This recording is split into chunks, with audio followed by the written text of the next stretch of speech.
चंद्रयान 3 दहाड़ मारता हुआ चांद की चौथी कक्षा में प्रवेश कर चुका है और लगातार चांद की फोटो भी शेयर कर रहा है। लेकिन चंद्रयान 3 को लेकर उम्मीद लगाए बैठे करोड़ों लोगों के लिए आई बुरी खबर।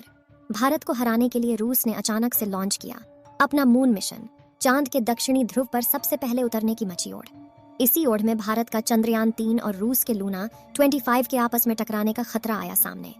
यह स्पेस एक्सप्लोरेशन है या भारत को नीचा दिखाने की कोई साजिश? दोस्तों, हमारा चंद्रयान 3 इस समय चांद के चौथे ऑर्बिट में चक्कर लगा रहा है और यह चांद पर उतरने के काफी नजदीक है। हम सभी भारतीय मिशन को लेकर बहुत ज्यादा उत्साहित हैं और इस उत्साह की एक बड़ी वजह यह भी है कि हमारा अंतरिक्ष यान चांद के दक्षिणी ध्रुव में उतरने वाला है। जैसा कि हमें उम्मीद थी कि इस मिशन के सक्सेसफुल होते ही भारत चांद के इस इलाके में उतरने वाला दुनिया का पहला देश बन जाएगा, लेकिन हमारी इन उम्मीदों को बहुत बड़ा झटका लगा है क्योंकि अचानक से बिना शोर शराबा किए ही रूस ने अपना अंतरिक्ष यान लूना 25 लॉन्च कर दिया है। साथ ही इसका प्लान अपने स्पेसक्राफ्ट को चांद के दक्षिणी ध्रुव में चंद्रयान से पहले उतारने का है, यानी चांद के इस इलाके में सबसे पहले अपना झंडा गाड़ने का। जो सपना भारत ने देखा था उसको एक बहुत बड़ा झटका लगा है। लेकिन सवाल ये उठता है कि हमारा चंद्रयान तो काफी दिनों पहले से अपने सफर पर निकला हुआ है। ऐसे में रूस का यह यान हमसे पहले चांद पर कैसे पहुंच सकता है? क्या एक ही जगह जाने पर दो मिशन आपस में टकरा जाएंगे? और सबसे बड़ा सवाल यह है कि रूस ने भी इसी समय अचानक से इस मिशन को क्यों लॉन्च किया, जबकि रूस ने चांद पर अपना पिछला मिशन 47 साल पहले भेजा था। क्या यह भारत के खिलाफ कोई साजिश है?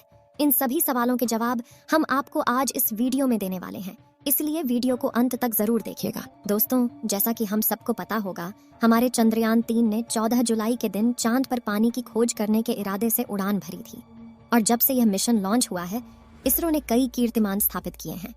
फिलहाल अगर बात करें तो पृथ्वी के ऑर्बिट को कंप्लीट करके और ट्रांसलूनर ऑर्बिट को पार करते हुए हमारा चंद्रयान 3 लूनर ऑन ऑर्बिटर में चांद के चक्कर लगा रहा है। इसरो की प्लानिंग के मुताबिक 16 अगस्त को चांद की 5वीं कक्षा पूरी करने के बाद इसकी डी ऑर्बिटिंग स्टार्ट करनी है और उसके बाद हमारा विक्रम लैंडर अपने रोवर और बाकी दूसरे उपकरण लेकर बड़ी ही सावधानी से 23 अगस्त के दिन चांद की सतह पर उतर जाएगा। अब उम्मीद तो सभी को यही थी कि इसकी सॉफ्ट लैंडिंग के साथ ही भारत चांद के दक्षिणी ध्रुव में उतरने वाला पहला देश बन जाएगा और यह एक बहुत बड़े गर्व की बात होती। लेकिन रूस की स्पेस एजेंसी रॉसकॉस्मॉस में भारत की उन उम्मीदों पर पानी फेरने वाला काम किया है।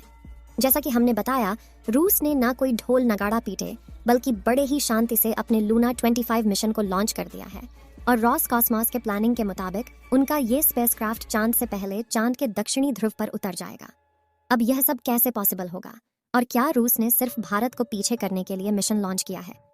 यह जानने से पहले चलिए रूस के इस मिशन के बारे में थोड़ा समझ लेते हैं। दोस्तों, आपको जानकर हैरानी होगी कि रूस ने अपना लास्ट लूना मिशन यानी लूना 24 आज से करीब 47 साल पहले 1976 में लॉन्च किया था। इस मिशन का मकसद चांद की मिट्टी और चट्टानों के सैंपल वापस पृथ्वी पर लाना था।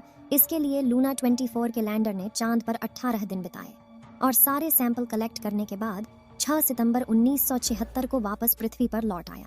रॉसकॉस्मॉस का यह मिशन पूरी तरह सक्सेसफुल रहा था, लेकिन इसके बावजूद 47 सालों तक उन्होंने अपना कोई भी मून मिशन लॉन्च नहीं किया और अब अचानक से उन्होंने अपना यह मिशन लॉन्च कर दिया है।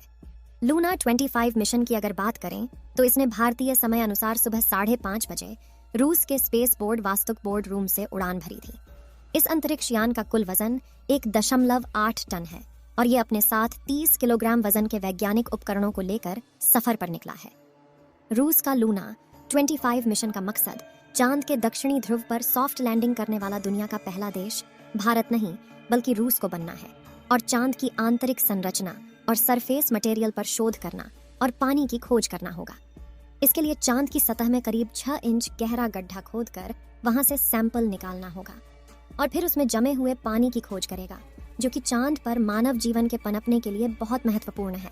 अपने इन सभी कामों को अंजाम देने के लिए लूना 25 का लैंडर चांद पर करीब 1 साल तक रहेगा और एक्सपेरिमेंट करेगा, जबकि हमारे चंद्रयान 3 का मिशन सिर्फ 2 हफ्ते का होगा।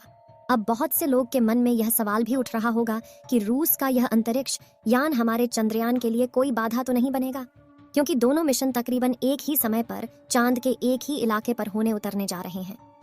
इस पर रूस की स्पेस एजेंसी की तरफ से यह कहकर आश्वासन दिया गया है कि दोनों मिशन एक दूसरे के रास्ते में बिल्कुल नहीं आएंगे, क्योंकि चांद का दक्षिणी ध्रुव बहुत बड़ा है और उस पर सारी स्पेस एजेंसियां एक साथ एक ही समय पर अपने मिशन भेज सकती हैं।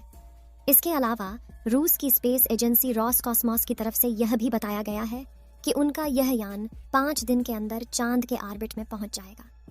यानी 16 अगस्त को लूना 25 चांद पर पहुंच चुका होगा और इसके बाद 4 से 5 दिन चांद के ऑर्बिट में रहने के बाद यह चांद की सतह पर सफलतापूर्वक लैंड कर जाएगा। इसका सीधा मतलब ये है कि अगर सब कुछ सही रहा तो लूना 25 हमारे चंद्रयान से करीब 1 या 1.5 दिन पहले चांद की सतह पर उतर चुका होगा। ऐसा करते ही चांद के दक्षिणी ध्रुव में पहुंचने वाले देश में रूस का नाम सबसे ऊपर आ जाएगा। लेकिन सवाल यह उठता है कि चंद्रयान 3 से इतने दिनों बाद लॉन्च होकर भी लूना 25 इससे पहले चांद पर कैसे पहुंच सकता है। असल में नासा और रॉसकॉस्मॉस जैसी स्पेस एजेंसी के रॉकेट और स्पेसक्राफ्ट काफी ज्यादा फास्ट और एडवांस होते हैं, जिसके चलते इन्हें चांद तक पहुंचने में ज्यादा समय नहीं लगता है। अब अंत में सबसे बड़ा सवाल यही रह जाता है कि रूस ने अभी इस समय ही अपने इस मिशन को क्यों लॉन्च किया है। क्या उसका मकसद भारत को पहले स्थान पर आने से रोकना है? अब अगर हम रूस से सवाल करेंगे तो वह कभी नहीं कहेगा कि इस मिशन को लॉन्च करने के पीछे उसकी ऐसी कोई मंशा है। मगर इसका जवाब खोजने के लिए अगर हम इतिहास में थोड़ा पीछे जाए तो चीजें काफी हद तक साफ हो जाती हैं। फिर भी दोस्तों, हम किसी पर आरोप नहीं लगा रहे, लेकिन रूस और अमेरिका का इतिहास कुछ ऐसा ही रहा है कि वह स्पेस एक्सप्लोरेशन के मामले में हमेशा पहले नंबर पर रहना चाहते हैं। यहाँ तक कि 1951 से लेकर 1975 के बीच स्पेस एक्सप्लोरेशन के फील्ड में अमेरिका और सोवियत यूनियन के बीच मुकाबला भी लगा हुआ था। दोनों ही देश कुछ भी करके आगे निकलना चाहते थे। यहाँ तक कि इनकी सोच की वजह से बहुत से वैज्ञानिक, एस्ट्रोनॉट्स और बहुत से बेजुबान जानवरों को अपनी जान भी गंवानी पड़ी थी। इतिहास में इस इवेंट को स्पेस रेस का नाम दिया गया था। तब से ये दोनों देश इस फील्ड में खुद को सबसे आगे या कहीं सबसे ऊपर रखना चाहते हैं। ऐसे में हमारा सोचना बिल्कुल गलत नहीं होगा कि रूस ने चांद के दक्षिणी ध्रुव में सबसे पहले पहुंचने वाला देश बनने के लिए ही यह मिशन लॉन्च किया है। हालांकि इस मामले पर कुछ भी यकीन के साथ नहीं कहा जा सकता, क्योंकि देखा जाए तो रॉसकॉस्मॉस ने मूल रूप से अपने लूना 25 मिशन को अक्टूबर 2021 के लिए प्लान किया था। बल्कि इतिहास में थोड़ा और पीछे जाकर देखें तो पता चलता है कि ये मिशन अलग अलग कारणों के चलते करीब 25 सालों से डिले हो रहा था। यानी ऐसा नहीं है कि रूस ने भारत को पीछे करने के लिए ही अभी ताजा कोई मिशन बनाया है। यही वजह है कि इस मामले में खुले तौर पर कुछ भी कहना उचित नहीं होगा। लेकिन सच्चाई यही है कि रूस के प्लान में अगर कुछ गड़बड़ी नहीं हुई तो भारत अब चांद के दक्षिणी ध्रुव पर उतरने वाला दुनिया का पहला देश नहीं बन पाएगा।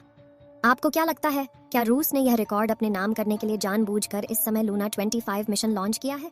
अपना जवाब कमेंट के माध्यम से जरूर शेयर कीजिएगा।